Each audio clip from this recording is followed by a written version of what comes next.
The following is rated F for fairness. Viewers' discretion is advised. Welcome to the audio show. So the question is Dan scary? Because if Dan is scary, then that means that the Dan character will have to go away and will never ever return. Why? Because this is a female dominated audience. And the last thing the audience wants to see is a woman being abused or being, battered or bruised, really and truly, by any male at all. You understand? So you don't want to have any outrage. But let's answer the question.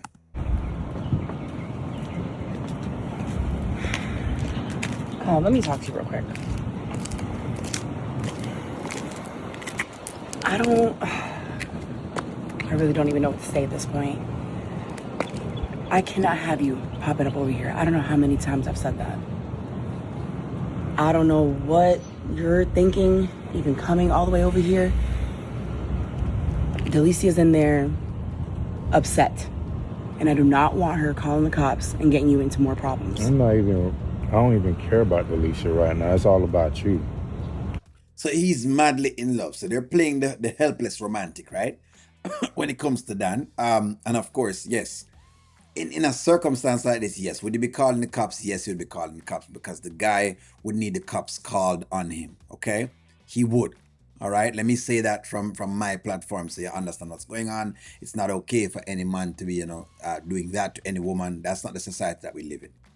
Like, why would you do this to me? You think I want to come up here? I mean, it looks like you're really not thinking about yourself and your future. I put the restraining order in place for a reason, Dan. Like, serious, like that. And you put all of that on there? You take me for somebody like that? You think I would really do all that stuff? That I just got blindsided. How you think I feel? It's not that I think that you would do those things. You've done them. I don't know how else to get you to see this.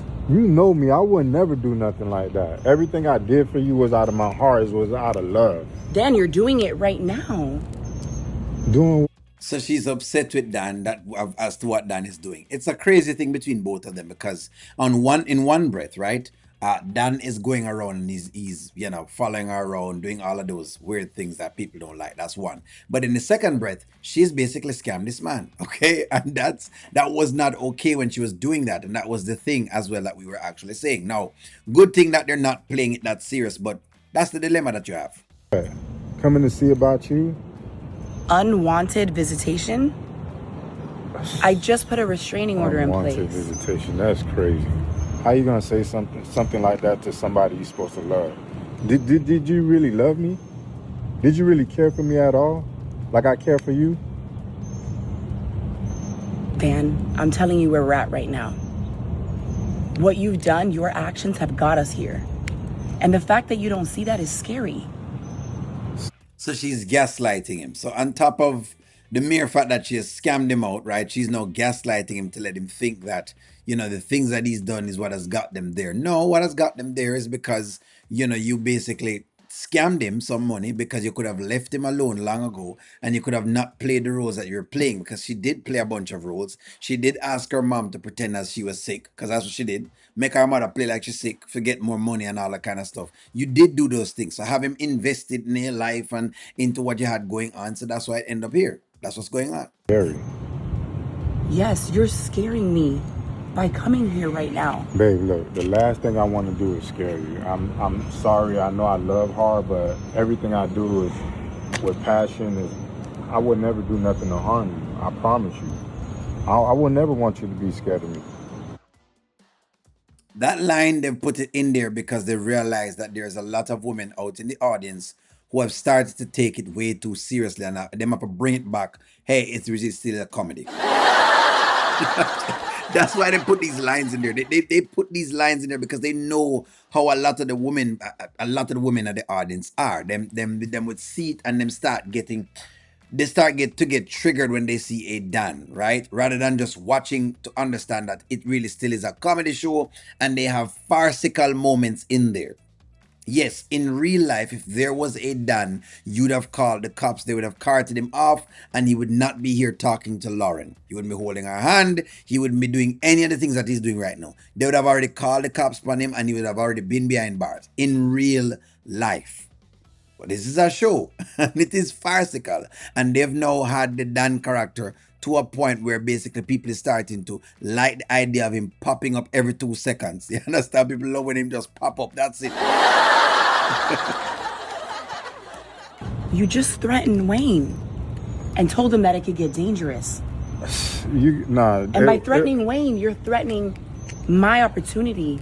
You're threatening my livelihood. Me and Wayne had a conversation. It just was something that was said. You know, he said something about dangerous, and I told him, yeah, it get real dangerous. He just talking about how, you know, I almost jumped in front of the car. I actually seen him or whatever, but that had nothing to do with being dangerous. The fact that you're telling Wayne that it can get dangerous, I just can't have you here messing up this opportunity. She have messed around Dan head, so she's still kind of controlling him because she's still not even giving him the, what you call it now?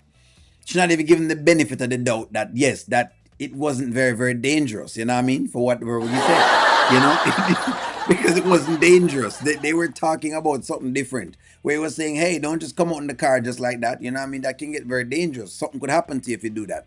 That's the context. So they're also again showing you how context matters because the girls took it as Dan is a dangerous guy, and so they had to make sure they look, friends. I'm just showing you how the writers tried to clean up the thing for you, because I know them realize now, right? Because I've been telling them how y'all work. Cause some and then everybody, there's just some people in the audience who gets very triggered very easily, and every 2 seconds when I see one man say something to a woman, y'all start losing their shoes. All of a sudden, the man are gonna and this is not always so. When the guard need to come down a little bit. I understand, hey, I get it. You know, you want to use, you know, the reptilian mind to know that, you know, just in case you're in danger, you're able to react on the reactive mind. Yes, I get it. But that can't be for everybody. Right? And let me just say that out there to you, the audience. But yes, so they had to be taking down the temperature. But of course, Dan wants to see him girl, so it is what it is. All right. You know what? So let's just go meet somewhere else. You know, just give me a different address, location, so we can finish talking. I will send you an address, and we will meet, and we'll have this conversation somewhere else. Do not come back here. I'm serious. All right. Last thing, I want you to be scared of me, so we'll talk. So she walks back inside, and of course she goes back. Now the question is this: does she go back to her scamming ways or not? Now that you've seen Dan, is he scary or not? That's what I want you to answer in the comments. Two things: does Lauren go back to her scamming ways? One, and number two, is Dan scary or not? Give me a take, like, share, comment, subscribe. Talk to you soon.